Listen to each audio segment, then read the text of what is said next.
¿Sí me escuchan? ¿En qué nos quedamos la semana pasada? ¿Qué es lo que vimos la semana pasada? Muy bien, ahí Richard, consumo. Vimos lo que era el consumo. ¿Qué más? ¿Solo Richard recuerda la clase? A ver, por favor, hacemos un poco de memoria. Ya estamos en nuestro curso de economía. ¿Qué recordamos de nuestra clase pasada?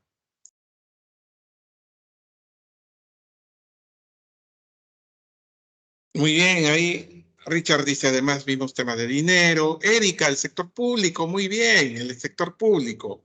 Vimos también algunas entidades, ¿no? Ya que estamos en un sistema de libre mercado, pero con intervención del Estado a través de diferentes entidades, entes que nos protegen a los consumidores, ¿no? Entonces veíamos que habían instituciones reguladoras, muy bien Arno. También vimos la ley de Grecha, muy bien Erika. Y Ari, correcto, de las instituciones reguladoras. Por ejemplo, Osinermi, ¿no? ¿No? Sí. También vimos, según Richard, la inflación, muy bien, Mercedes, patrones monetarios, muy bien, ¿no? Entre las instituciones reguladoras, entonces mencionábamos Sinermin, Indecopi. ¿Sí? Hoy vamos a ver otra institución reguladora, pero, por ejemplo, que regula a lo que son las bancas, ¿no? Los bancos, las financieras, las cajas, ¿sí? Entonces, vamos a ver eso el día de hoy. Iniciamos entonces. Para poder iniciar, igual que en todas las clases, en busca de que esto no sea un monólogo, les pido, por favor, voluntarios para poder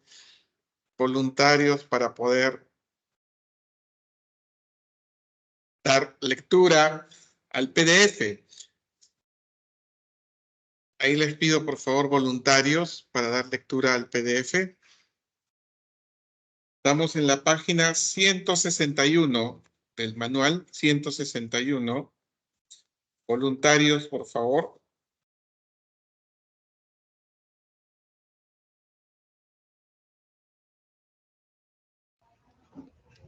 ¿El concepto, profesor? Y Yari, muy bien. Página 161. Muy bien, Yari. Y luego Anjali, gracias. Y Yari, iniciamos en el PDF, por favor.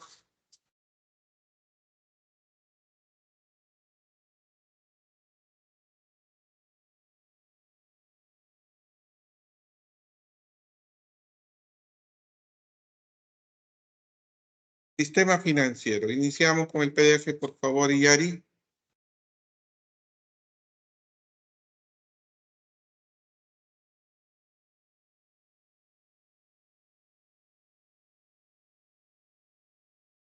¿Logran escuchar a Yari? No la escucho yo. ¿El resto la escucha?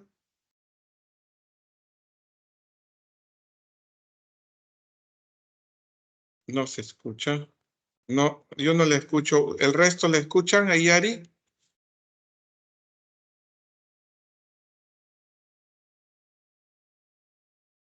Ok, Erika tampoco la escucha, entonces es un problema con el micrófono de Yari, creo.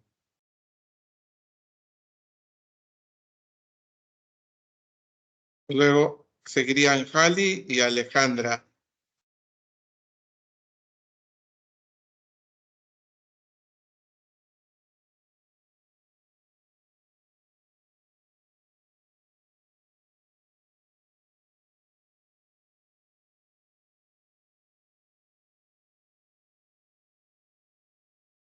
A ver, parece que Yari tiene un problema con el micrófono.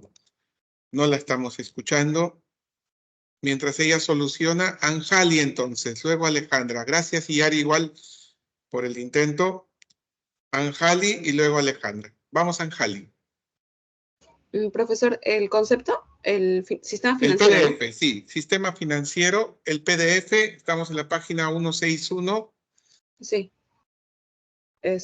Ya. Conjunto de instituciones y empresas que canalizan recursos financieros de agentes económicos con superávit hacia agentes deficitarios. Cumple un rol de intermediación hasta regulado por normas legales cuya labor es asumida en el caso peruano por la Superintendencia de Banca y Seguros y la Superintendencia del Mercado de Valores. ¿Sí? Muy bien, entonces el sistema financiero, de ahí va a seguir leyendo, Anjali, solo para reforzar esta parte, ¿no? Es el conjunto de estas instituciones financieras y empresas que canalizan recursos financieros de agentes económicos con superávit, o sea, que tienen dinero, hacia agentes deficitarios, los que necesitan el dinero. ¿De acuerdo? Muy bien, entonces ahí ha mencionado dos entes que vamos a ver seguramente a continuación y los vamos a estudiar. Continúe, por favor. Intermediación financiera. En el proceso por el cual se trasladan recursos de los agentes supervitarios con liquidez hacia los agentes deficitarios que no tienen liquidez y que están dispuestos a pagar una compensación. Una compensación. Muy bien, entonces en intermediación directa lo que vamos teniendo es el caso de, obviamente, entes, ¿no? Entes que van a tener de pronto a través del mercado de valores, en la intermediación directa, ¿sí? Entre un agente superavitario y el deficitario. Continúe, por favor.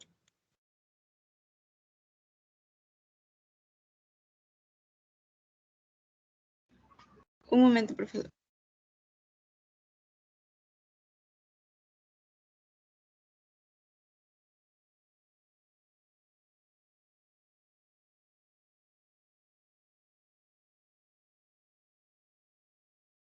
Disculpe, profesor, es que puede seguir la otra compañera porque no lo encuentro. Ya. Ok, Ángel, gracias, no se preocupe.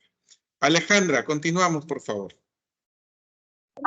Sí, profesor, disculpe, en la intermediación, ¿verdad? Intermediación directa, por favor. Desde el principio se realiza a través del mercado de valores.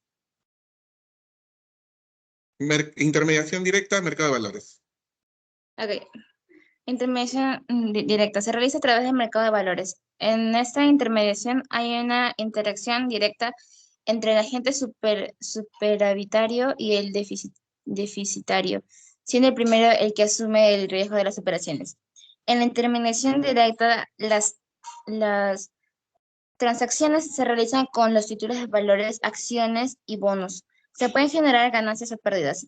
Es un mercado cerrado que opera en la Bolsa de Valores de Lima, BVL, donde solo se negocian los valores que se cotizan allí, a través de intermediarios autorizados denominadas sociedades agentes de bolsa SAB, que se encargan de realizar las operaciones de compra y venta que los inversionistas les solicitan, a cambio de cobrar una comisión.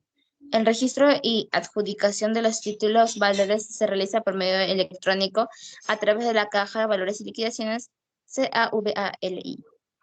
¿Sigo, profesor? Sí, por favor. Ok. Superintendencia del Mercado de Valores, SMV.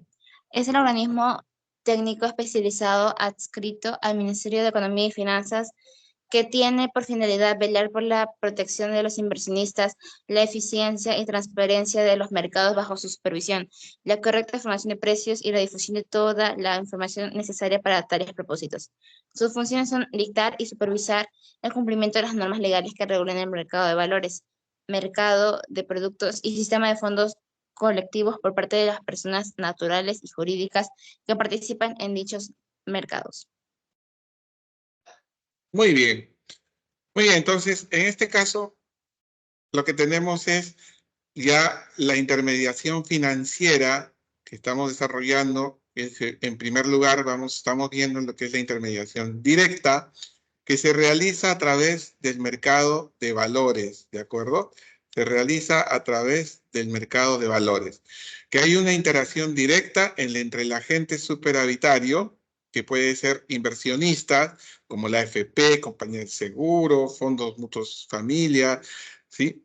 Y también los deficitarios, que pueden ser emisoras de deuda, ¿no? Que son las empresas que necesitan. Asimismo, el agente superavitario asume el riesgo de las operaciones, ¿no? Los inversionistas asumen el riesgo de las operaciones. Entonces, ellos generan y brindan los fondos a través de instrumentos financieros que pueden ser renta fija como bonos, deuda o renta variable como acciones o patrimonio. ¿De acuerdo? Y acá nuestra compañera nos ha mencionado sobre dos entes. Uno de ellos es la Bolsa de Valores de Lima, ¿sí? Que es donde se negocian los valores, los valores que se cotizan, y la Superintendencia de Mercado de Valores, que es un organismo técnico especializado que tiene por finalidad velar la protección de los inversionistas. Les pregunto a ustedes, ¿la Superintendencia de Mercado de Valores depende de algún ministerio o es autónomo? Si depende de algún ministerio, ¿de qué ministerio depende?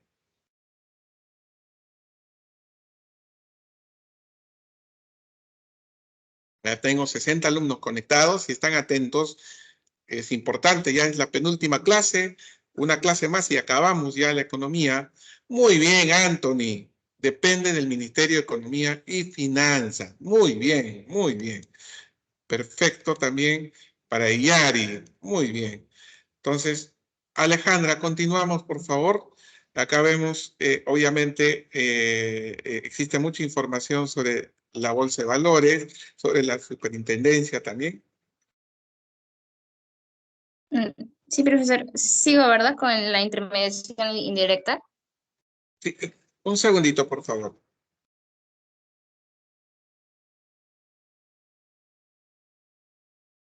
El video se llegaba a escuchar, no se escuchaba. Sí, se escucha, profesor. No le escucho bien. Sí se escucha, profesor. Sí se escucha, perfecto. Entonces vamos a ver el video y luego va a continuar Alejandra. Pero si no se escucha, me interrumpen, por favor, y me avisan, ¿de acuerdo? Perfecto, gracias, Iyari.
Muy bien. Entonces, hemos conocido un poco más sobre estos entes que nos han de pronto mencionado en los videos. Y también agradezco a la compañera que ha facilitado, ¿no? A Erika, que ha facilitado a los compañeros lo que han solicitado. Muy bien. Entonces, continuamos nuevamente para los que ya tienen ahí el PDF que ha facilitado nuestra compañera Erika. Estamos en Economía, inicia Economía en la página 161. Continuamos, por favor. Alejandra, continuamos. Sí, profesor.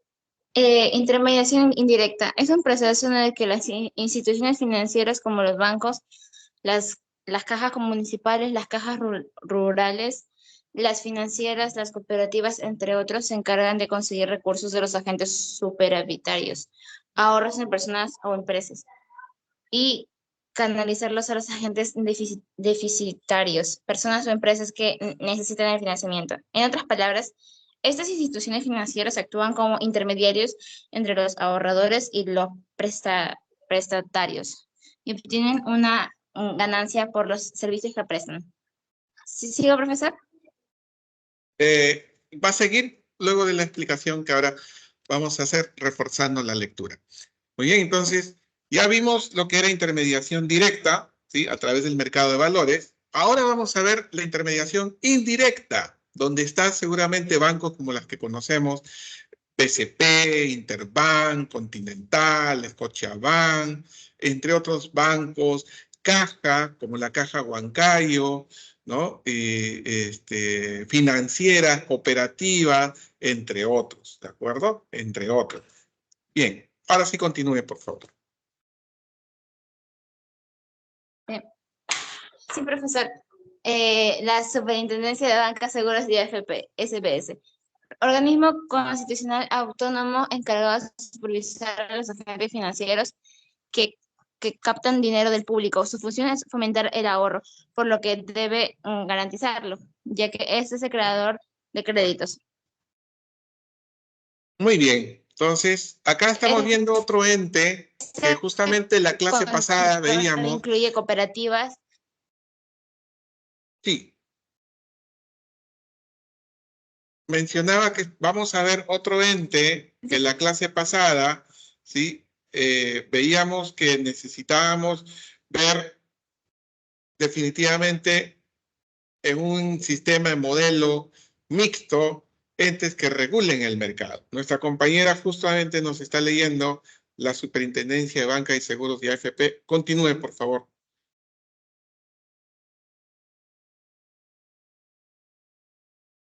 ¿Se Sí, quedó en profesor, que está este bien. control incluye cooperativas? Sí, incluye cooperativas, ramas, cajas y demás instituciones financieras, incluso cualquiera que capte dinero y otorgue préstamos. ¿Sigo, profesor? Sí, por favor. Ok. Activos financieros. Las acciones. Título, valor que presenta una proporción del capital social de una sociedad anónima que otorga a su propietario la calidad de accionista y puede ser transmisible o negociable. Además, su rentabilidad es variable. Da el derecho a participar de las de las utilidades de la misma. Los bonos es el título o valor que representa una obligación de pago por parte del emisor y reditúa una determinada tasa de rentabilidad o rentabilidad fija y cuya vigencia es por lo general mayor a un año, normalmente a largo plazo. Muy bien.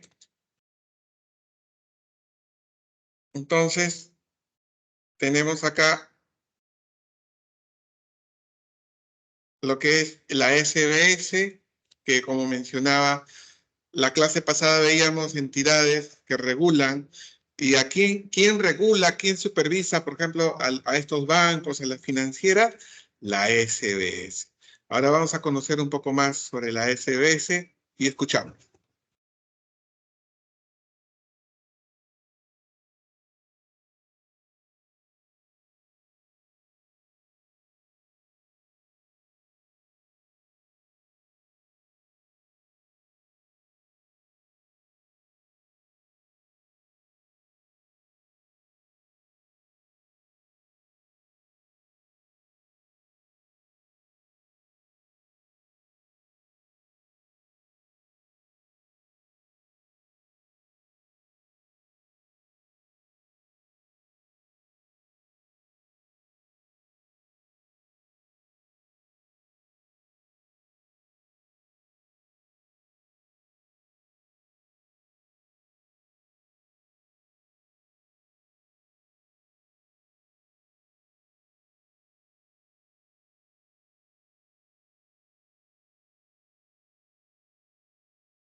Muy bien. Entonces, esa es la SBS que nos ayuda a poder supervisar, ¿no?, a las diferentes instituciones financieras. Muy bien. Entonces, pido nuevamente voluntarios, por favor. Pido nuevamente voluntarios que puedan apoyar con esta segunda parte, segundo tema que estamos viendo el día de hoy. Voluntarios, por favor.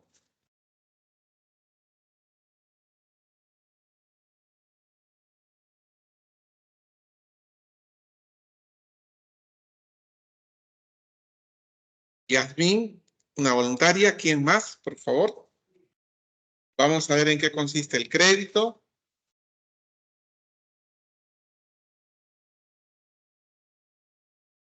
Muy bien, este tema lo vamos a desarrollar con Yasmín y Anjali. Muy bien, Yasmín, entonces, estamos en lo que es el crédito de nuestro material en la página para todos, en la página del material. Espérenme un segundito, que con la ayuda de nuestra compañera ahora podemos ver en qué página estamos para todos. A ver.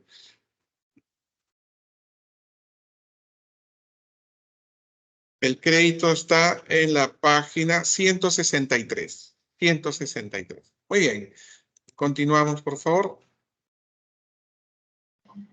Ok, ya. El crédito. Operación financiera por la cual un agente llamado acreedor presta una suma de dinero a otro, llamado deudor, quien recibe el crédito y debe pagar por ello, comprometiéndose a su evolución y al pago de un valor adicional denominado interés. El crédito surge de un contrato entre las partes. Continúe, por favor. Ok. Elementos. Primero está la confianza, que es el elemento fundamental sin el cual no existiría. Funciona sobre la base de una garantía o la certeza de retorno o circulación si se trata de una moneda escritural o fiduciaria, que es el billete. Si no hay confianza, se puede pedir un aval. La promesa es el compromiso del deudor de realizar el pago. Esto sucedía con los bancos emisores que emitían billetes más allá de los depósitos recibidos, antes de la creación de bancos centrales. Actualmente está incluida en el título valor. El tiempo es el plazo de pago, el mismo que debe figurar en el contrato o en el título valor. Luego está el bien, que puede ser monetario o no. Está el lugar del pago, es en el que figura en el título. Y por último, el interés, que es el pago por el uso del dinero recibido en calidad de préstamo. Muy bien. Luego va a continuar usted misma, por favor. En este caso estamos viendo que el crédito es la operación financiera por la cual un agente llamado acreedor presta una suma de dinero a otro llamado deudor, ¿no? Entonces, es lo que ocurre cuando, por ejemplo, vamos al banco y nos prestamos un dinero para comprar una casa. ¿Cómo se llama ese tipo de crédito para comprar una casa? Crédito hipotecario, ¿de acuerdo? Para comprar una casa. Entonces, si es que el banco no tuviera confianza en la persona a la que está prestando, ¿le dará el dinero? ¿Qué opinan? ¿Por qué es importante estos elementos? Para poder entender cómo funciona. ¿Le dará? No le va a dar el dinero. Muy bien. No, de ninguna manera. Correcto, Erika. Ahora, primero tiene que primar la confianza. Segundo, debe haber una promesa de pago, ¿de acuerdo? Una promesa de pago en el cual el deudor compromete a pagar las cuotas. Tercero, se debe definir un tiempo, ¿no? Normalmente 10 años, 20 años, ¿no? El que va a durar el crédito hipotecario. Además, también debe haber un bien, ¿no? En este caso, por ejemplo, si estamos hablando de un crédito hipotecario, ¿sí? El bien definitivamente sería la misma casa, el mismo inmueble, el departamento, terreno que se está comprando. Porque mientras no se paga la última cuota, el dueño, quien se hace del bien, es el banco, ¿sí? Entonces, ese es el bien que queda, obviamente, como aval. El lugar de pago es el que figura en el título y el interés el que se puede definir para el préstamo, ¿no? 7%, 8%, 10%, ¿sí? Ese es el interés. Continuamos, por favor.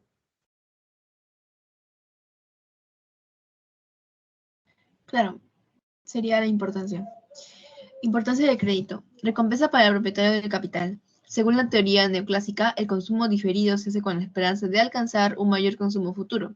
Aprovechamiento para el que dispone del crédito. El capital es un haber durable que se posee bajo la forma de moneda ahorrada, mientras que el crédito es la disposición de ese capital a título precario del cual se trata de sacar un beneficio al transformar una deuda en un haber.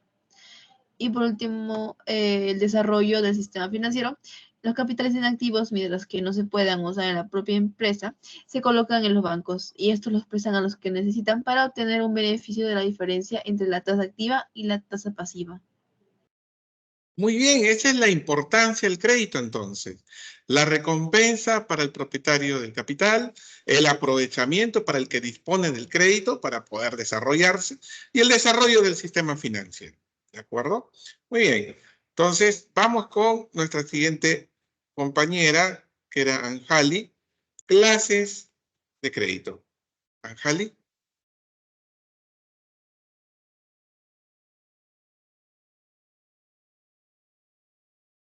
Gracias. Clases de crédito, ¿no? ¿No, Sí, por profesor? favor. Por el destino. Sí. Por el destino del crédito. Primero por producción, el que se usa como una capital para la producción de bienes o servicios, comercios, etc. Toma la forma de un préstamo. Segundo es de consumo, el que se usa para consumir bienes o servicios en el país o en el extranjero. También lo puede hacer directamente el vendedor de bienes de consumo que ofrece productos a plazos, es decir, diferentes plazos diferidos a futuro, pago paulatino.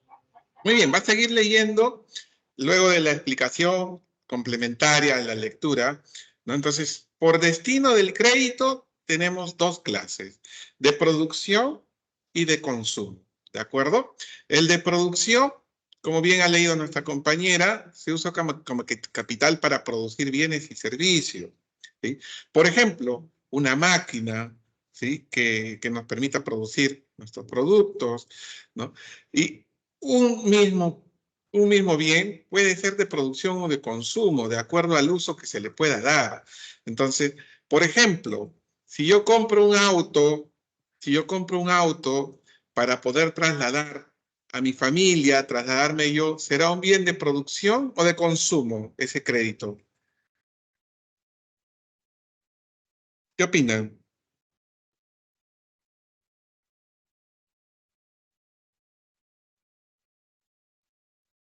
Ahí entonces, quienes están atentos a la clase están participando: Valeria, Grecia, Yasmín, Yari, Richard, de consumo.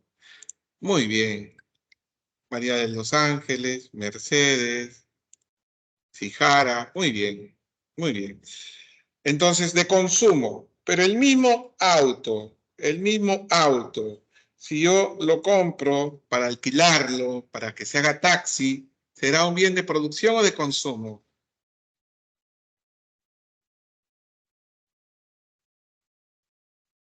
Ahora sí, de producción. Muy bien, Yasmín, Grecia, Sijara, Yari, Arnold, María de los Ángeles, Richard, Erika, Mercedes. Ahora sí, de producción. Muy bien, muy bien.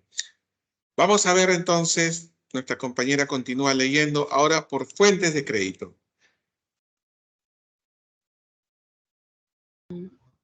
Ya. Por la fuente de crédito. Puede ser por bancario, es aquel que se concede a personas naturales o jurídicas por los bancos o instituciones de crédito o indirectamente por parte del sector público o privado nacional. Comercial es el que otorga a cualquier persona natural o jurídica por parte de un acreedor, un abastecedor, una empresa o una financista. Muy bien. Antes que continúe leyendo los otros tipos, tenemos entonces el bancario, el que ofrecido por los bancos conocidos como los que se ven en pantalla: BCP, Continental, Scotiabank, Interbank, Ripley, ¿no? CMR, entre otros bancos y financieros. Y el comercial es el otorgado a empresa o persona natural por un acreedor, ¿sí? Que puede ser incluso una empresa. Esto ocurre, por ejemplo, cuando alguien va a recursos humanos en su empresa y le dice, por favor, necesito que me adelanten mi sueldo o necesito que me presten dinero. Y la empresa puede ofrecer algún tipo de crédito, ¿de acuerdo? Entonces, obviamente, esto se puede dar. Continuamos entonces, por favor, con la lectura. Por la duración vencimiento. De corto plazo, el periodo de duración del crédito es menor a 1 año. A medio plazo, el periodo de duración del crédito está comprendido entre 1 o 5 años. De largo plazo, cuando el periodo de duración del crédito es mayor a 5 años. ¿Sigo? Va a continuar, pero quiero hacer una pregunta para ver si están atentos los compañeros a la lectura. Si tengo un crédito por 4 años, ¿de cuál de ellos estaría hablando? ¿Corto plazo, mediano plazo, largo plazo? Un crédito de 4 años. Muy bien, ha estado atenta. Entonces, en este caso, Erika, María de los Ángeles, Arnold, Yasmín, Sijara, Iyari, Richard, Grecia, Mercedes, Valeria. Muy bien, mediano plazo, ¿no? El mediano plazo nos dice entre 1 y 5 años. Ahí está el de 4 años. Mayor a 5 ya es largo plazo. Continúe, por favor. Por la garantía exigida, real. Cuando se exige una garantía material para otorgar el crédito que se puede dividir en prendarios, cuando se exige un bien de mueble, calidad de prenda. B, hipotecarios, cuando se exige un bien inmueble en calidad de garantías hipotecarias. Personales, cuando se considera como garantía solo la solvencia económica y moral del que solicitó el crédito. Muy bien. Entonces, según la garantía, puede ser real o personal. ¿De acuerdo? En el caso real, el prendario es cuando, por ejemplo, vamos a una entidad que nos presta dinero con una joya, por decir. El anillo de la abuelita, prendario, ¿no? Es un bien mobiliario que queda de prenda. Si es un bien inmobiliario, como una casa, un terreno, eso también es ya, pero del tipo hipotecario. Y el personal es cuando solo la solvencia económica y moral es quien solicita el crédito. ¿De acuerdo? Muy bien. Usted misma, por favor, instrumentos. Instrumentos de crédito son los documentos en los que consta el crédito, son denominados títulos valores. Clases. Letras de cambio, documento mercantil emitido por un librado, persona acreedora, que ordena a otros denominados librado, deudor. El pago de una cantidad de dinero y una fecha determinada, un requisito indispensable a incluir es la aceptación. Es un documento que se puede adocearse a un tercero beneficiario. B. Esa fue la letra de cambio. Sí, seguimos, por favor. Ya. Pagaré. Título o documento por el que una persona física o jurídica se compromete a efectuar el pago de una cantidad determinada en una fecha futura, a diferencia de la letra de cambio. Quien emite el pagaré es el deudor y no el acreedor. Cheque. Orden escrita que va de la parte del girado al girado. Normalmente un banco requiere pagar una suma específica a pedido del girador o de un tercero especificador por el girador. Muy bien, ese fue el cheque entonces. ¿De acuerdo? Muy bien. Entonces hemos visto en este punto instrumentos que nos pueden ayudar, como el pagaré, el cheque, ¿Sí? Muy bien. Nuevamente, entonces, gracias a quienes han participado. Nuevamente levantamos la manito para poder continuar. Voluntarios, por favor. Vamos a ver otro ente importante de nuestro curso de Economía, que es el Banco Central de Reserva. Y tenemos a Alejandra, muy bien. ¿Alguien más, además de Alejandra?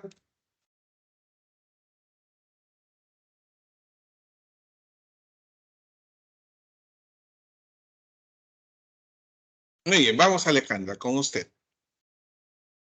Banco Central de Reserva del Perú. Estamos en la página 165. Sí, profesor. Banco Central de Reserva del Perú, BCRP. Es una entidad autónoma encargada de dirigir la política monetaria del país. Fue creado el 9 de marzo de 1922 como Banco de Reserva del Perú y transformado en el Banco Central de Reserva del Perú el 28 de abril de 1931. Objetivo: la finalidad del BCRP es preservar la estabilidad monetaria. La estabilidad monetaria consiste en mantener la tasa de inflación anual baja dentro de un rango establecido por la autoridad monetaria. Actualmente el rango meta se encuentra alrededor del 2% con un margen del más menos 1%. Funciones del BCRP: regular la moneda y el crédito del sistema financiero. Ejemplo, determinar la tasa de encaje legal. Administrar las reservas internacionales a su cargo. Ejemplo, vender los dólares que tiene como parte de las reservas internacionales. Emitir billetes y monedas. Ejemplo, aumentar la cantidad de billetes o monedas en circulación o reponer las que estén deterioradas. Informar periódicamente al país sobre las finanzas nacionales. Ejemplo, la publicación de la información económica financiera a través de la nota semanal o el reporte de la inflación.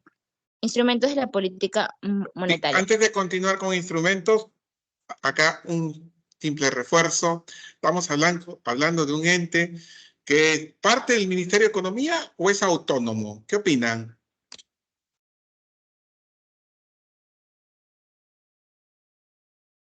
¿El Banco Central será autónomo? Muy bien, Arnold. Muy bien, Erika. Muy bien, Richard. Es autónomo, ¿de acuerdo? Y tiene por finalidad preservar la estabilidad monetaria. ¿Cómo se llama el presidente del Banco Central de Reserva actual? ¿Alguien tiene conocimiento? Es muy conocido, muy respetado. ¿Sí? Es el señor Julio Velarde, ¿de acuerdo? ¿Recuerdan cuando veíamos los salarios? ¿Cómo se llama el salario que recibe el director del Banco Central de Reserva? ¿Se acuerdan? ¿Cómo se llamaba?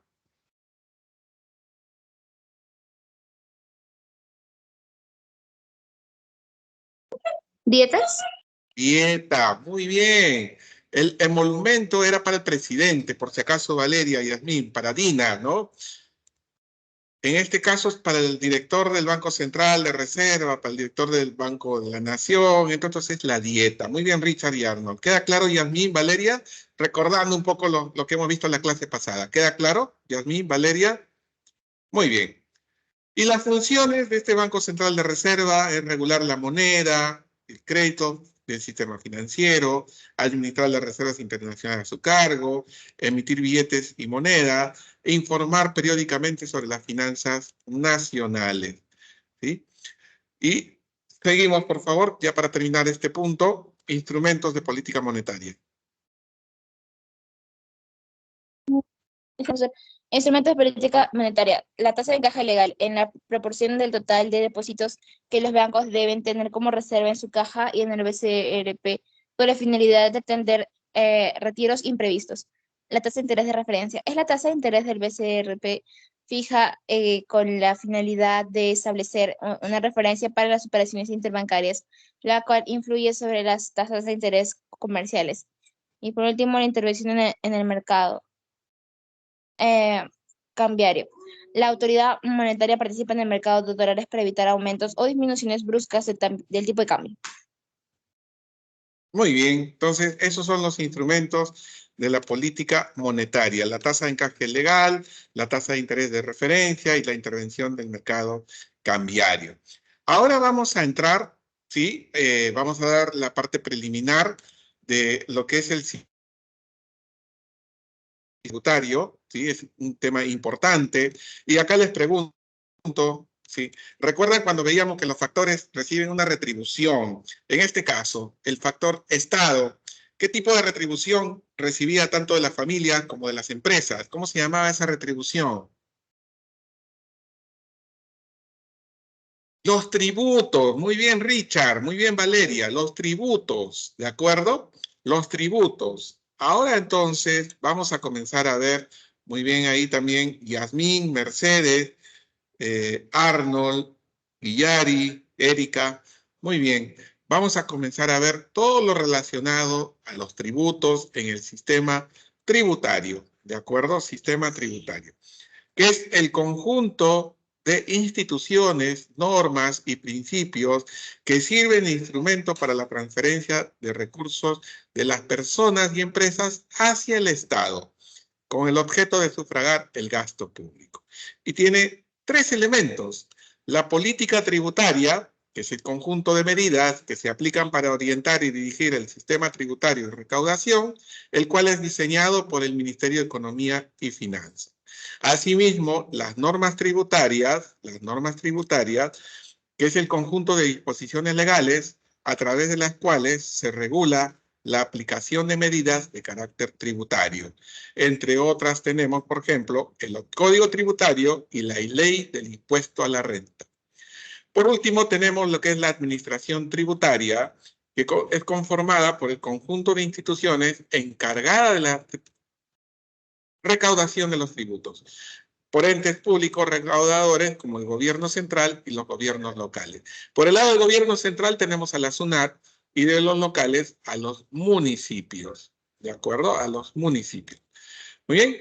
Entonces, los tributos serán las aportaciones obligatorias de los residentes de un país pagadas al Estado a través de leyes específicas para que se financie su actividad. Y vamos a tener tres principios tributarios, ¿sí? Tres principios tributarios, los cuales desarrollaremos luego de nuestro primer break, bueno, nuestro primer y único break de esta sesión que está iniciando, según nos ha recordado nuestra tutora, en este momento a las 11 de la mañana. Les pido por favor retornar 11:10 para poder continuar con nuestra querida clase de economía. 10 minutos entonces para tomar agua, una fruta, ir a los servicios y volvemos. Gracias. Muy bien, estamos a 1 minuto de las 11:10, son 11:09. En breve vamos a iniciar entonces este segundo bloque de clases luego de nuestro break. ¿Sí? Muy bien, ¿me confirman si se me llega a escuchar, por favor?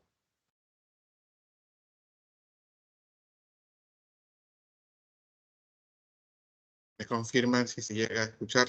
Sí, perfecto, Erika. Muy bien, muchas gracias. Nuevamente, entonces, voluntarios, por favor, para poder desarrollar este segundo bloque, que no se vuelva un monólogo, sino la participación activa de todos ustedes es importante. Voluntarios, voluntarias, por favor. Estamos en nuestra penúltima clase, una clase más y estamos acabando nuestro curso. Muy bien, voluntarios, voluntarias, por favor.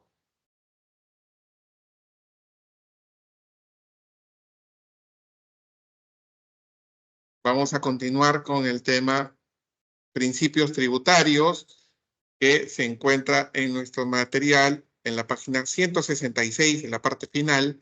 Voluntarios, voluntarias, por favor, para ver el PDF.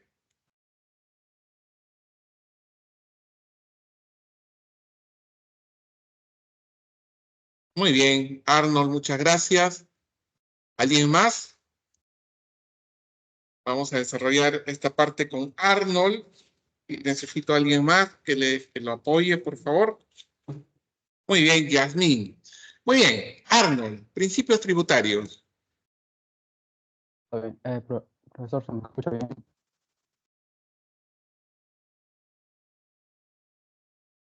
¿Se le escucha, Arnold? ¿Se me escucha?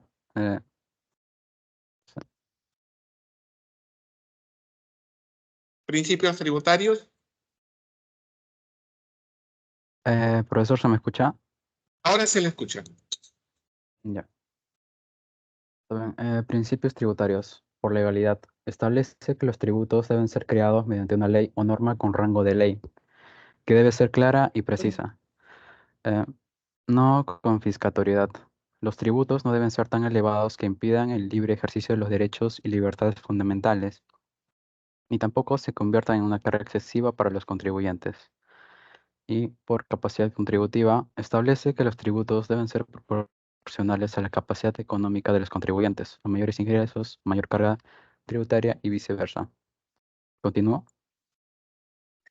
Hasta este punto va a continuar, sí, pero hasta este punto lo que tenemos son los principios tributarios, ¿no? Obviamente tiene que haber una legalidad en la cual se indica que solo por ley se crean, modifican o se suprimen los tributos. Pregunto entonces a todos en el chat, ¿qué poder del Estado es el que genera las leyes? Y en este caso, que podría generar las leyes para el tema tributario. ¿Qué poder del Estado? El poder legislativo. Muy bien, Erika, Yasmín. También otro principio es de la no confiscatoriedad, en que los tributos no pueden exceder la capacidad del contribuyente. Y así esa capacidad contributiva se debe cobrar en proporción a los ingresos del contribuyente. El que gana más, el que tiene más ingresos, el que tiene más, de pronto, viene a pagar más tributos, ¿de acuerdo? Eso lo vamos a ver más adelante cuando, por ejemplo, veamos los impuestos a la renta. Hay un impuesto que se paga, ¿no? Por cada bien que tenemos, por cada casa, terreno, departamento. Si alguien tiene 5 casas, va a pagar por cada una de ellas, versus alguien que tiene una sola, paga menos, ¿de acuerdo? Ese es el principio de capacidad contributiva. Continúe, por favor, ahora con todo lo que es, de pronto, las clases. Clases. Primero, por impuestos. Pagos obligatorios que realizan las personas naturales y jurídicas residentes en el país y que no originan una contraprestación directa a favor del contribuyente por parte del Estado. Clases. Primero, por directos. Graban las propiedades y los ingresos de las personas naturales, trabajador, dependiente o independiente y jurídicas empresas. Muy bien, antes de Estos que comience a desarrollar lo que es el impuesto a la renta, quisiera que veamos este mapa. Justamente los impuestos se dividen entre directos e indirectos. Luego vamos a ver lo que son las tasas y lo que son las contribuciones, ¿de acuerdo? Vamos a ver ambos temas. Entonces, esta gráfica nos está mostrando el bosque completo, de en qué consiste, qué es lo que vamos a desarrollar. Muy bien, entonces, ahora vamos a ir con lo que es impuestos directos. Impuesto a la renta, por ejemplo, es el primero. Continúe, por favor. Impuesto a la renta. Se aplica a las rentas que provienen del capital, del trabajo, de la aplicación conjunta de ambos. Primera categoría, sector inmueble. Grava las rentas del arrendamiento o subarrendamientos provenientes de los predios rústicos y urbanos o de bienes muebles.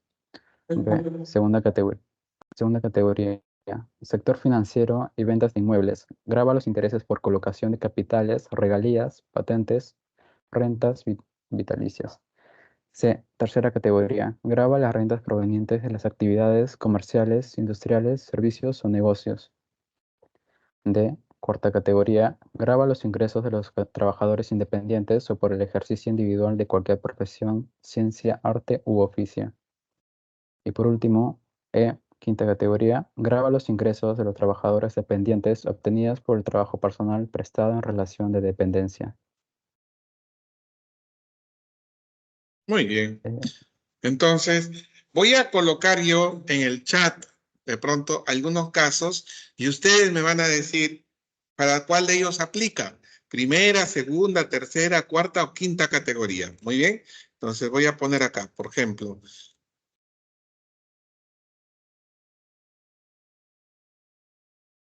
Muy bien. El primero es trabajador independiente. ¿Qué tipo de impuesto a la renta pagaría? ¿Cuál de esos 5?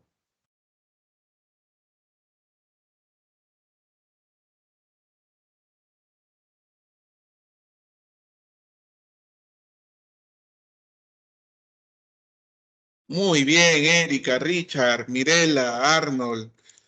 Cuarta categoría. Muy bien. Voy a poner otro para ver cuál de ellos sería.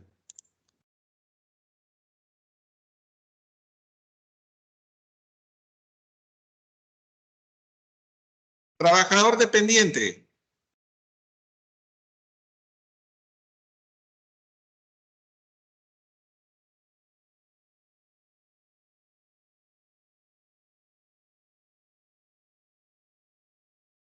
Muy bien, Erika, Richard, Arnold, Mercedes, Valeria, Sijara, María de los Ángeles y Yari, quinta categoría. Muy bien, eso recuérdenlo, ¿ya? Es importantísimo esta parte. Muy bien, Yari. Voy a poner otro. Por alquiler de departamento, ¿qué impuesto a la renta se pagaría?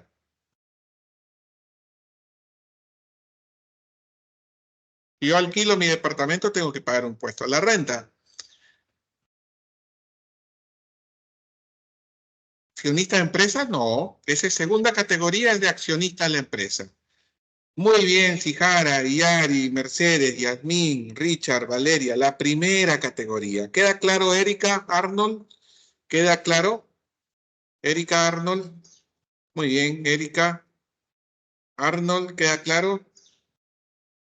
Muy bien, perfecto. Muy bien. Continuamos entonces. Acá tenemos al trabajador independiente que va a pagar cuarta categoría, influencers, por ejemplo, que también van a pagar la renta ya de tercera categoría, ¿de acuerdo? Por sus actividades. Y vamos a pasar a impuestos directos. Me estaba apoyando entonces. Ahora continúa Yasmín, impuestos directos. ¿Me escucha bien?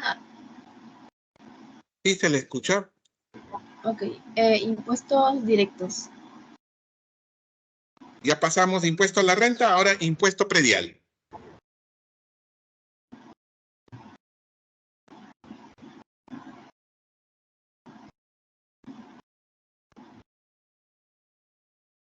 ¿La esperamos, Yasmín?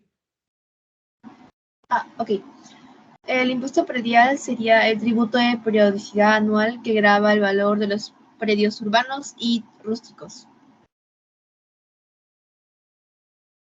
Sí, continúe, por favor. Ok. Sería el impuesto al patrimonio vehicular, se impone sobre el valor total, incluye también acabados, del vehículo sujeto al impuesto, y el impuesto de alcabala, que grava las transferencias de propiedad de bienes inmuebles urbanos o rústicos a título oneroso o gratuito, cualquiera sea su forma o modalidad. Muy bien. Entonces, en este caso, tenemos el impuesto predial, que seguramente ha llegado ya a las casas por cada bien inmueble que tenemos, ¿sí? También el impuesto vehicular por los vehículos, pero en el caso de impuesto vehicular es hasta cierto tiempo, ¿de acuerdo? Hasta cierto tiempo. A partir de los primeros 3 años se paga, ¿no? Luego de ahí ya no, solo para vehículos nuevos. Impuesto de alcabala ya sería el impuesto de poder trasladar, transferir, vender algún inmueble. Continuamos entonces. Vamos a tener también los indirectos. Usted misma, por favor. Claro. Indirectos. Son aquellos que no están relacionados con la capacidad adquisitiva del contribuyente y cuyo responsable de pago es la empresa o vendedor. Está el impuesto general a las ventas, el IGB, se aplica al valor de un bien o servicio de consumo masivo al momento de su venta, corresponde al 18% del precio de venta final. El impuesto selectivo al consumo, el ISC, se aplica a la venta de algunos productos, bienes o servicios que el Estado considera que son prescindibles o de lujo, por ejemplo, cigarrillo, licores de marca, gasolina. Y el impuesto a las importaciones, el arancel, se aplica a los bienes que se compran en el extranjero y que ingresan al país previo pago de dichos impuestos. Muy bien. Entonces, si nosotros, por ejemplo, estamos hablando de aceite, es un producto que genera impuesto general a las ventas, el IGB. Pero si hablamos, por ejemplo, de cerveza, de productos como cigarrillo, estamos hablando de impuesto selectivo al consumo. Y cuando importamos nuestro dron de China, un arancel. Ese sería para las importaciones. ¿De acuerdo? ¿Qué es el impuesto selectivo al consumo? Es un impuesto que grava a un conjunto específico de productos. Como mencioné, bebidas alcohólicas, juegos de azar, cigarrillos, entre otros. ¿De acuerdo? Vamos viendo que si al aumentar los ingresos, se aumenta el porcentaje a pagar. A eso se refiere un impuesto progresivo. Cuando a mayor ganancia o renta, mayor es el porcentaje de impuestos sobre la base. También disminuye el porcentaje a pagar cuando hablamos de un impuesto regresivo, que obviamente esto se da en algunos países que cuando a mayor ganancia o mayor renta es menor el porcentaje de impuestos que debe pagarse sobre el total de contribuciones que se realizan. Vamos entonces a entrar a contribuciones. Usted misma, por favor, Yasmín, el documento, ¿qué es una contribución? Claro. Una contribución es el tributo cuya obligación tiene como hecho generar beneficios derivados de la realización de obras públicas o de actividades estatales. Son pagos que se hacen al Estado y que genera para el contribuyente ciertos beneficios futuros. Por ejemplo, peajes, salud, contribución al CESCO. Muy bien. Entonces, esas son las contribuciones, que es el tributo cuya obligación tiene como hecho generar beneficios derivados de la realización de obras públicas. Por ejemplo, ahí estamos hablando de peajes, ¿de acuerdo? Para que se pueda dar mantenimiento a las carreteras. Vamos con tasas, por favor.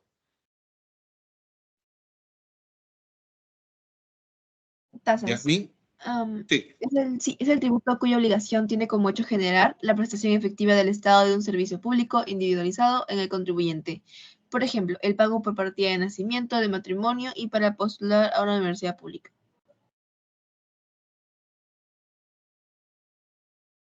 Continúe, por ¿Sigo? favor. Ok. Clases. Arbitrios son los que se pagan por la prestación o mantenimiento de un servicio público. Derechos son los que se pagan por la prestación de un servicio administrativo público o el uso o aprovechamiento de bienes públicos. Ejemplo, pago por derecho de admisión a las universidades, pago por DNI. 3. Licencias son las que se pagan por la autorización para la realización de actividades de provecho particular. Ejemplo, el funcionamiento de circos. Muy bien, entonces, en este caso estamos viendo el tema de arbitrio que junto con el impuesto predial nos llega a la casa y esto lo paga por el servicio de recojo de la basura, por los parques, entonces se paga por ese servicio público recibido. Entonces, luego también tenemos los derechos que, por ejemplo, en el caso de ustedes, para poder tener el derecho de matrícula a una universidad, ser admitidos a la universidad, pagan ese derecho. También cuando se genera el DNI se paga un derecho. Y en licencia, como bien el ejemplo decía, si queremos abrir un circo tenemos que pagar una licencia o queremos abrir algún puesto de venta, tenemos la necesidad de generar una licencia y de pagar una tasa. ¿De acuerdo? Muy bien. Ahora entonces vamos a ver lo que correspondería al siguiente tema, que sería la exoneración tributaria. ¿En qué consiste la exoneración tributaria? Yasmín, culminamos con eso ya para luego entrar a ver lo que es la SUNAT. Claro. La exoneración, ¿cierto? Sí, por favor.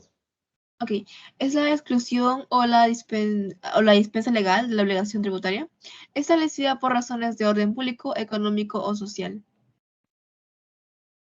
La evasión tributaria es la acción dolosa mediante el cual, valiéndose de artificios de astucia o engaño, se deja pagar todo o parte de los tributos que establecen las leyes, en provecho propio o de un tercero. Formas: no declarando el verdadero monto, incrementando las deducciones. Y las deducciones es una reducción del monto total de la obligación tributaria de una persona u organización al encontrarse con un pago que baje sus ingresos imponibles, no pagando las obligaciones. Y la elusión tributaria es cualquier acción, en principio por vías legales, que persigue evitar o minimizar el pago de impuestos. Se aprovecha de determinados vacíos o ambigüedades en las leyes tributarias. Muy bien. Entonces, en este caso, vemos de que existen estas figuras de exoneración, ¿no? Por ejemplo, cuando se exoneró el IGB al pollo, al huevo, a la leche, es un tipo de exoneración. Evasión ya es cuando, por ejemplo, alguien alquila un departamento pero no paga su impuesto a la renta, ¿no? Entonces, ahí está evadiendo. O elusión es cuando se tiene de pronto principios legales, abogados que tratan de eludir el tema tributario, ¿no? Entonces, eso pasa con empresas grandes, por ejemplo, que envejecen la deuda, ¿no? Esa es la elusión. Y también teníamos dos conceptos que era la base tributaria, que es el valor numérico sobre el cual se aplica la tasa del tributo, y la presión tributaria, que es el indicador económico que mide la proporción de la riqueza generada en el país, que será destinada al Estado a través del sistema de tributación. ¿De acuerdo? Muy bien. Ahora vamos a pasar a otro tema igual de importante, ¿sí? Que es la SUNAT. La SUNAT.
Muy bien, entonces acabamos de ver lo que es la SUNAT.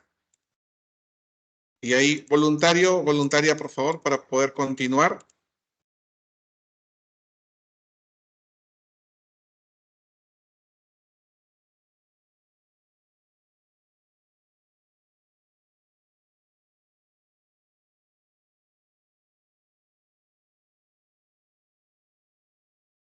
Muy bien, ahí tenemos a Richard. Damos lectura, por favor. ¿Qué es la SUNAT? Ok, profesor. Funciones. No, es la Superintendencia Nacional de Administración de Aduanas y Administración Tributaria. Es una institución pública descentralizada adscrita al Ministerio de Economía y Finanzas. Cuenta con personería jurídica de derecho público. Funciones. 1. Administrar los procesos de recaudación y fiscalización de los tributos internos del gobierno central. Controlar y fiscalizar el tráfico de mercancías, cualquiera sea su origen y naturaleza a nivel nacional. Prevenir y perseguir y denunciar el contrabando, la defraudación de rentas de aduanas, la defraudación tributaria y el tráfico ilícito de mercancías. Desarrollar programas de información, divulgación y capacitación en materia tributaria y aduanera. Ejercer los actos y medidas de coerción necesarios para el cobro de deuda por los conceptos que administra. Sancionar a quienes contravengan las disposiciones legales y administrativas de carácter tributario y aduanero. Muy bien, entonces, esta es la SUNAT, que es la Superintendencia Nacional de Administración de Aduanas y Administración Tributaria, y nuestro compañero acaba de leer las funciones muy importantes de la SUNAT. Muy bien. Luego tenemos el capítulo de Presupuesto General de la República, en el cual vamos a ver que el presupuesto es un documento, conforme a ley, en el cual se registran los ingresos y los egresos fiscales que tendrá el Estado durante un año fiscal. ¿De acuerdo?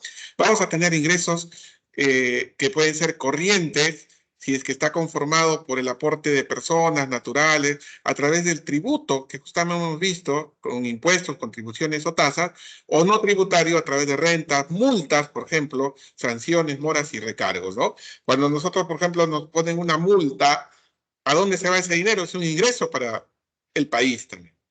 Asimismo, ingresos de capital que pueden ser los que provienen de regalías por el uso productivo de factores reales o la rentabilidad resultante de la inversión de activos financieros internos y externos, ¿sí? Del mismo modo que tenemos ingresos, se va a generar en el estado egresos para poder tener el presupuesto.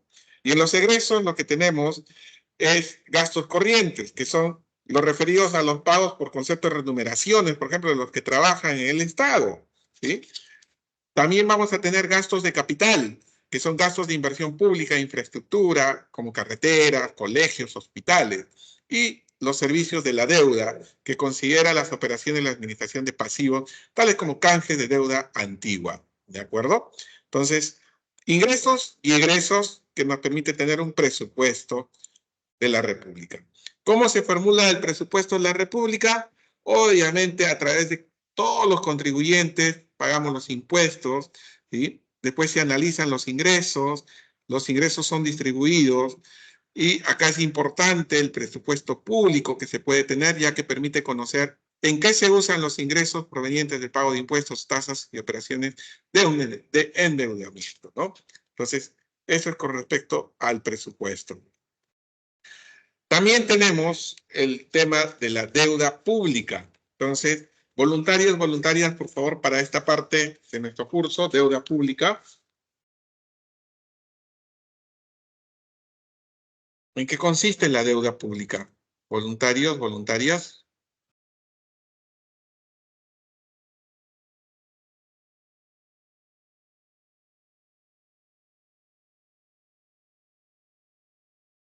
Muy bien, tenemos a Milagros y a Erika. En primer lugar, Milagros, ¿qué es la deuda pública, por favor? Conjunto de obligaciones financieras contraídas por el Estado con gobiernos e instituciones del exterior. Y ¿No se le escucha bien? Profesor, ¿que pueda participar mi otra compañera mejor? Se le escucha bajito. Gracias, Milagros, por participar. A ver, intentamos nuevamente. Con el micro apagado. Ahora sí. Okay.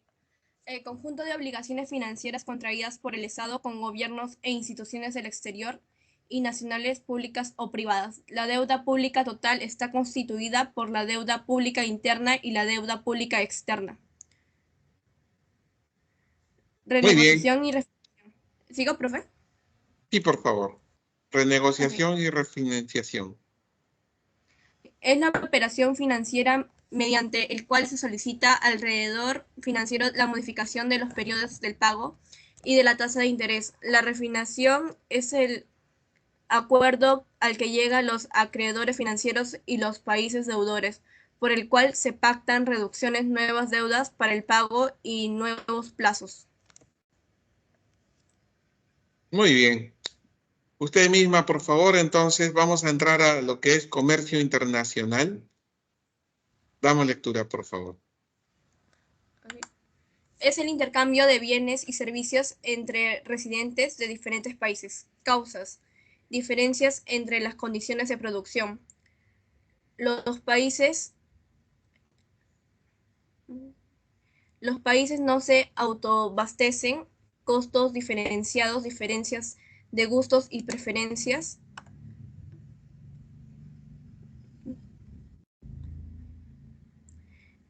Teorías del comercio internacional, ventajas comparativas, costo comparativo. Sustentado por David Ricardo, plantea que un país deberá especializarse en la producción y exportación de aquellas mercancías que produzcan a un costo relativamente más bajo respecto al resto de países, e importará las mercancías que produzcan con ineficiencia y por ello producen a un costo relativamente más alto. Ventajas competitivas. Michael Porter plantea la necesidad de producir y comercializar bienes y servicios no solo tomando en cuenta los costos bajos, sino también la calidad, valor al producirlos. La venta competitiva es la capacidad de producir y comercializar bienes y servicios de una mejor calidad y o más baratos que los de la competencia internacional. Porter plantea que la competitividad hay que crearla en base al progreso tecnológico e innovación tecnológica y comercial. Formas de comercio internacional. Exportaciones. Venta de mercancías domésticas de un país hacia el resto del mundo. Importaciones. Compra de mercancías extranjeras que los residentes de un país hacen al resto del mundo. Bien, antes que siga leyendo elementos, acá el refuerzo es que el comercio internacional entonces es el intercambio de productos entre países, ¿no? Y esto es generado, como bien ha leído nuestra compañera, por diferencias en la condición de producción. Si yo no tengo condición de producción y en otro lado sí, allá lo producen. Los países no nos autoabastecemos, entonces necesitamos comprar afuera. Hay costos diferenciados, diferencia de gustos y preferencias, allá lo hacen con más calidad, acá también, entonces exportamos o importamos. Exportar es cuando nosotros, por ejemplo, trasladamos hacia China de pronto nuestros minerales. E importar es cuando nosotros de China traemos, por ejemplo, para acá drones o algunos otros productos tecnológicos. Esa es la diferencia entre importar y exportar. Muy bien, continúe, por favor. Elementos del comercio internacional. Divisas. Es el dinero que amplía aceptación como medio de pago en el comercio mundial, tales como el dólar de EU, euro, yen, libra esterlina, yuan, etc. Reservas internacionales. Es la cantidad de oro y divisas que posee un país y que se utiliza para hacer frente a sus obligaciones financieras internacionales, pago del servicio de la deuda externa como medio de pago para realizar intercambios comerciales con el resto del mundo, como garantía para la estabilidad económica financiera de un país frente a choques adversos. Derechos especiales de giro DEG son activos financieros internacionales emitidos por el FMI, asignados a sus países miembros para solucionar problemas de déficit de balanza de pagos. Fueron creados en 1969 como complemento a las reservas oficiales de cada país. Es una forma de financiamiento, tipo de cambio. Es el precio de una cantidad de moneda extranjera expresado en términos de la moneda nacional. Arancel, impuesto que se agravan los bienes importados específicos o ad valorem. Muy bien, muchas gracias entonces por la lectura de todo lo que es relacionado a comercio internacional. Y acá sobre este punto de comercio internacional tenemos un punto importante que es la balanza de pagos. A partir de acá entonces, Erika nos lee balance de pagos, por favor.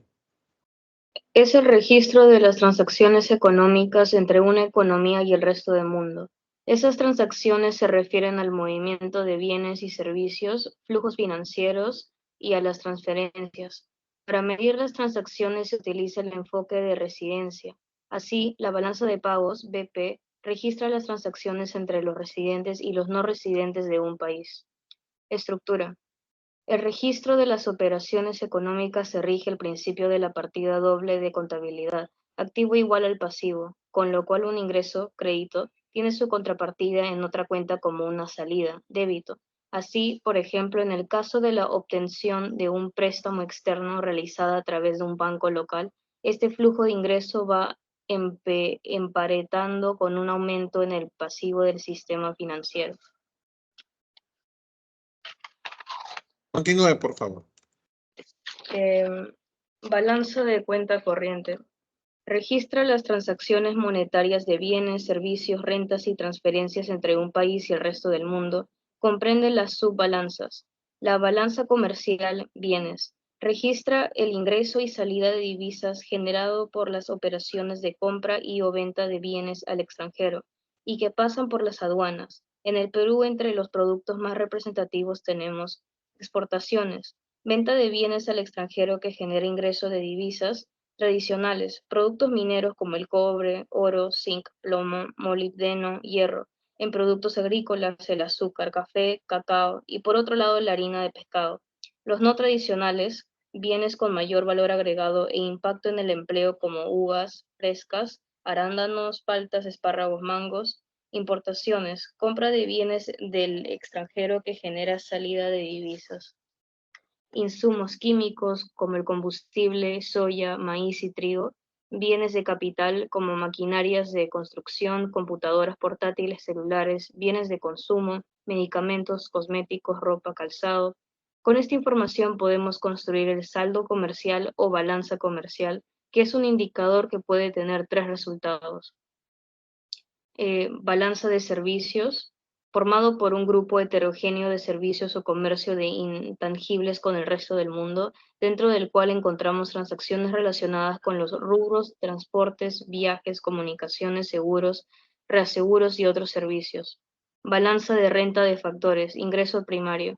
Se consideran los ingresos que obtienen los factores productivos, trabajo, capital y habilidades empresariales, de propiedad de los residentes de un país en el exterior, y los egresos productos del pago a los factores productivos de propiedad de los no residentes que realizan actividades económicas en el país. Balanza de transferencias corrientes, ingresos secundario, registra todas las operaciones que no tienen una contraprestación directa, como es el caso de las remesas y de las donaciones de bienes, servicios y dinero en efectivo. Continúe, por favor. Balanza en cuenta financiera. Registra el ingreso y salida de divisas destinadas a inversiones productivas de largo plazo o inversiones especulativas de corto plazo. Se puede indicar como movimientos de capitales provenientes tanto del sector público como del privado. Balanza de financiamiento excepcional. Tiene denominada cuenta de ajuste. Registra la obtención de préstamo del exterior para financiar la balanza de pagos, los atrasos en los pagos y la condonación de la deuda pública. Errores y omisiones netos. Esta cuenta nos muestra aquellos recursos que estando en la economía no se puede explicar o fundamentar su procedencia, al no haber documentación escrita y pertinente con lo subsistente. Resultado de la balanza de pago o reservas netas del BCR. Registra los activos en forma de valores, divisas, oro monetario y suscripción de acciones a organismos internacionales. El flujo de reservas netas del Banco Central o reservas internacionales netas, RIN, se calcula a partir de la variación de los saldos reportados en las cuentas monetarias. Por tanto, mide el resultado, déficit, superávit o equilibrio de la balanza de pagos. Agregados macroeconómicos o indicadores económicos. Muy bien, Erika, muchas gracias. Hasta ese punto, y luego continúa, por favor, un segundito. Acaba de leernos nuestra compañera todo lo que es relacionado a la balanza de pagos, que justamente son las transacciones económicas entre una economía como la peruana y el resto del mundo, ¿de acuerdo? Acá es importante poder diferenciar lo que es una importación de una exportación, y obviamente en este caso la idea es poder tener un resultado positivo de la balanza de pago, reservas netas, por ejemplo, el Banco Central de Reserva. Un indicador importante a considerar ya en la economía es justamente el PBI. PBI es parte de los agregados macroeconómicos que ahora vamos a ir desarrollando. Entonces, Erika, continuamos, por favor. Agregados macroeconómicos e indicadores económicos son indicadores globales del comportamiento de la economía en un periodo determinado. Se obtienen de sumar o agregar los aportes de las unidades económicas de un país. Entre estas variables tenemos Producto Bruto Interno, PBI. Es el valor monetario de los bienes y servicios finales producidos dentro de un país durante un periodo determinado.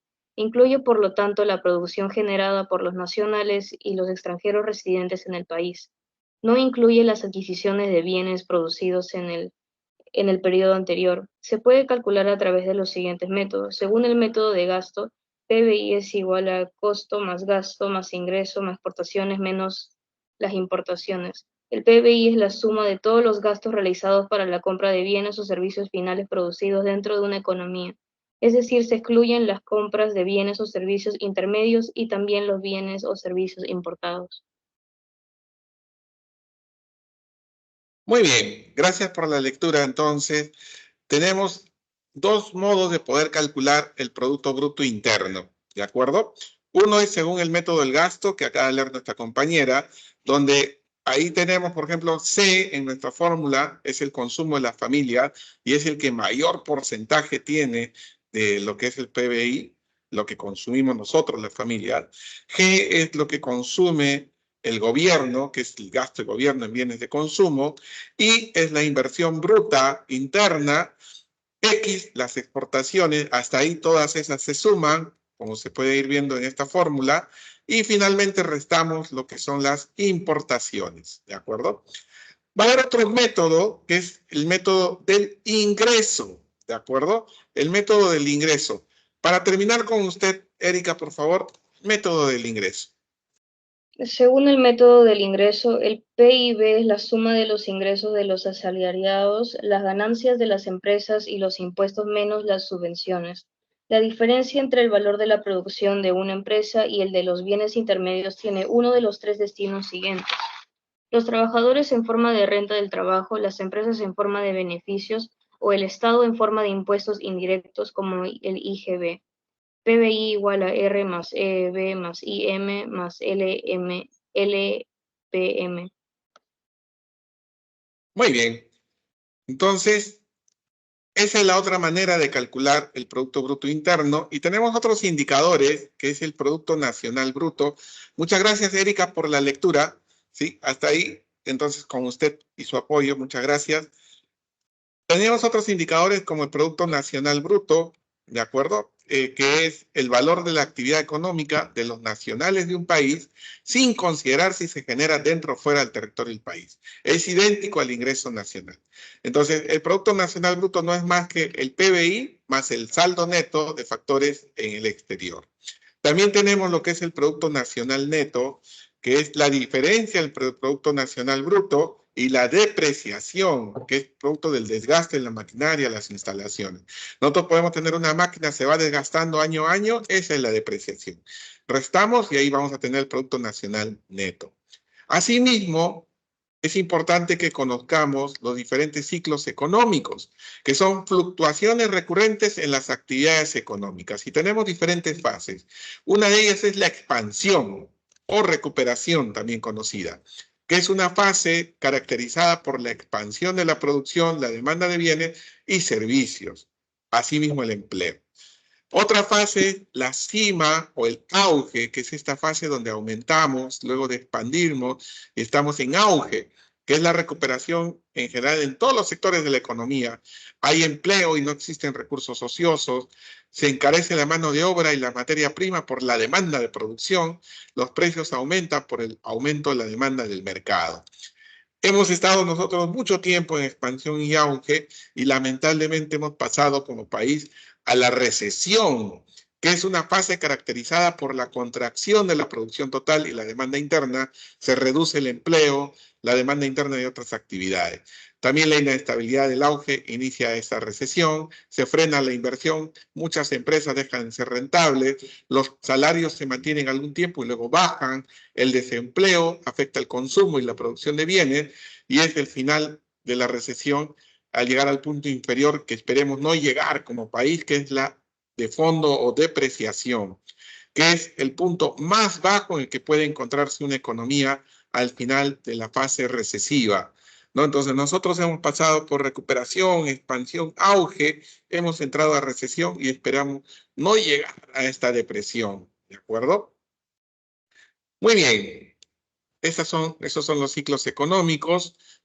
Y ahora entonces vamos a hablar sobre lo que es el crecimiento económico y el desarrollo económico. Entonces, nuevamente voluntarios para poder ya culminar estas últimas partes de nuestra clase de hoy. Voluntarios o voluntarias, por favor.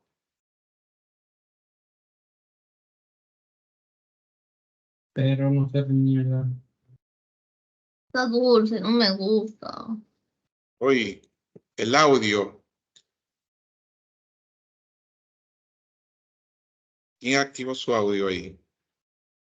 Ya estamos terminando. Hoy ha venido muchos temas por desarrollar. Esperemos de pronto poder aprovechar al máximo esta sesión.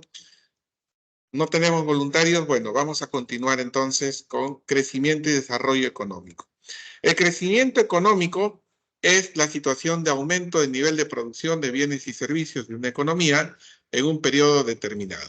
El crecimiento económico se mide por la variación porcentual del Producto Bruto Interno de un periodo a otro. ¿De acuerdo?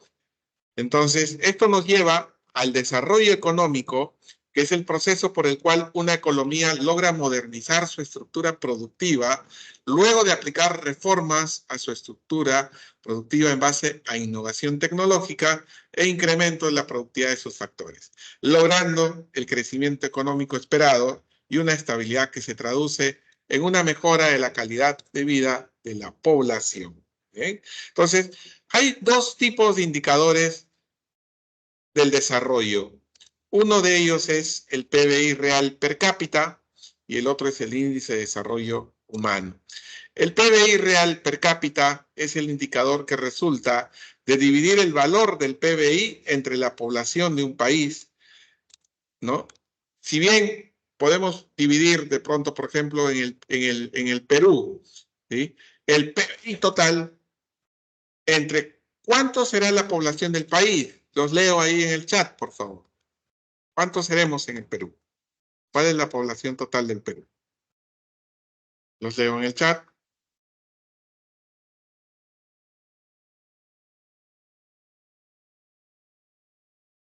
¿Cuántos creen ustedes que somos en el Perú en cuanto a población?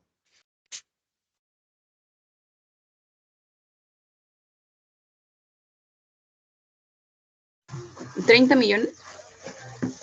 Un aproximado, ¿sí? Un poco más de 30 millones, 33 millones. Muy bien, eso es la cantidad de pobladores. Entonces, para poder calcular el PBI real per cápita, calculamos el PBI entre los 33 millones que somos. Muy bien, ahí Milagros, Valeria, Richard, Mercedes, Alejandra, Sijara, por la participación. Muy bien. Entonces, dividimos nuestro PBI entre los 33 millones y vamos a obtener el PBI real per cápita. Si bien es cierto que existe una clara relación directa entre el nivel de producto y el nivel de vida de las personas, este indicador tiene deficiencias importantes por las siguientes razones. No reconoce las diferencias en la distribución del ingreso entre los países, ¿no? ¿Cómo se está distribuido los ingresos? Puede haber que sea una minoría que recibe todos los ingresos y una gran mayoría que estamos de pronto complicados con el presupuesto, ¿no?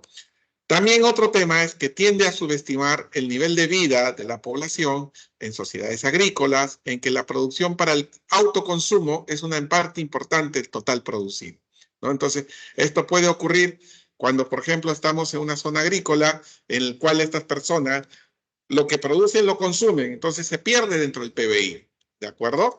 También ese es otro tema que no ayuda. Asimismo, no toma en cuenta factores como la conservación del medio ambiente o el aprovechamiento sostenible de los recursos humanos. Y para eso entra a tallar las Naciones Unidas a través del Índice de Desarrollo Humano, ¿sí? Que es parte del Programa de las Naciones Unidas para el Desarrollo, el PNUD, que ha elaborado este índice, que es un índice basado en una serie de indicadores sociales que buscan evaluar el bienestar general de la sociedad. Este índice se basa en factores como esperanza de vida al nacer, años esperados de escolaridad, años promedios de escolaridad, el ingreso nacional bruto, que es ajustado por paridad de poder adquisitivo. O sea, toma en consideración el PBI per cápita más la esperanza de vida al nacer y ratios de escolaridad. ¿De acuerdo? Entonces, este índice es mucho más completo para medir lo que es el desarrollo humano, el desarrollo económico. Muy bien. Entonces, tenemos ahí todo lo que incluye el índice de desarrollo humano, además del PBI, ¿no? Vamos a tener la esperanza de vida y los temas de escolaridad. Obviamente, lo que se busca es poder de pronto con los ejercicios desarrollar, poner en práctica lo aprendido, por lo cual les pido que todo lo que sean nuestras claves puedan apuntarlos por separado para poder luego practicar, desarrollar y comparar con lo que tenemos en nuestras claves. ¿De acuerdo? Muy bien. Entonces, acá tenemos las claves de esta semana, las cuales voy a pegar ahí en el chat, que puedan tener. Muy bien, esas son las claves de lo que tenemos para esa semana. Muy bien. Entonces, parte de lo que se está solicitando en esos ejercicios son con respecto a los temas de tributos, ¿no? Todo lo relacionado a la SUNAT, lo relacionado a comercio exterior, ¿sí? y lo que acabamos de ver, crecimiento económico, ¿de acuerdo? Crecimiento económico. Muy bien, entonces, ahí vamos a ver algunas preguntas de las cuales son con cierta complicación para poder ayudarlos al razonamiento que se debe seguir para poder ir viendo estos temas de evaluación que se está ahí mencionando, ¿no? Por ejemplo, uno de estos temas podría ser de los que hemos visto en la pregunta 5. El pasaporte es un documento de viaje con la información sobre la identidad y nacionalidad de una persona que lo habilita para viajar y ejercer el libre tránsito internacional. En nuestro país, la entidad encargada de su emisión es la Superintendencia Nacional de Migraciones. Si eres mayor de edad, se tiene que pagar. Ahí viene la respuesta, que cuesta 98 soles 60 a través del Banco de la Nación o la aplicación de Págalo PE. En este caso, ¿qué es lo que sería? ¿Qué es lo que se estaría pagando? ¿Una contribución, una licencia, un impuesto, un derecho o una obligación? ¿Qué sería la pregunta 5? Un derecho, muy bien, un derecho, ¿de acuerdo? Un derecho. La respuesta sería D. Los derechos son tributos que se pagan por la prestación efectiva de un servicio administrativo público o uso, al igual que, por ejemplo, el derecho para postular a la universidad. Muy bien, Richard, Arnold, Erika, muy bien. ¿Sí? Otra pregunta que, por ejemplo, tiene cierta complicación, ¿sí? Es la pregunta 2. El 4 de diciembre se clausuró los locales de Margarite Sac que venían operando bajo el esquema de captación de dinero denominado Emprende Margarita. Los trabajadores de esta empresa ofrecían al público suscripciones de contratos de mutuo y contratos de financiamiento, prometiendo a cambio de un capital el pago de una rentabilidad de entre 10 y 12%. Estas acciones fueron llevadas a cabo por ¿qué entidad? Debido a que la empresa operaba sin contar con las autorizaciones respectivas. ¿Cuál será, de pronto, alguien que está prestando dinero? ¿Cuál será la entidad que debe supervisar, sancionar, verificar, supervisar? A, B, C, D o E. Cavalli, SMB, la SBS, el Banco Central de Reserva, el Ministerio de Economía y Finanzas. Muy bien, Richard, la Superintendencia de Banco y Seguros. La respuesta es la C. Muy bien. Entonces, esas son las preguntas más complicadas que pueden haber, ¿no? Y el resto a comenzar a desarrollar. Cualquier duda o consulta, no duden, por favor, en comentarme al inicio de nuestra última clase, que es el próximo martes. Para mí un placer haber estado con ustedes en esta clase de economía.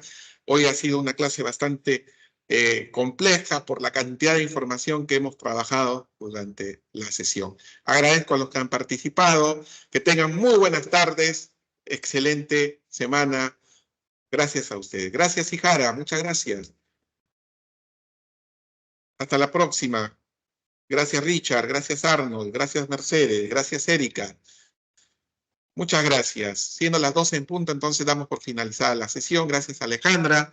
Un fuerte abrazo, éxitos. Hasta luego. Gracias.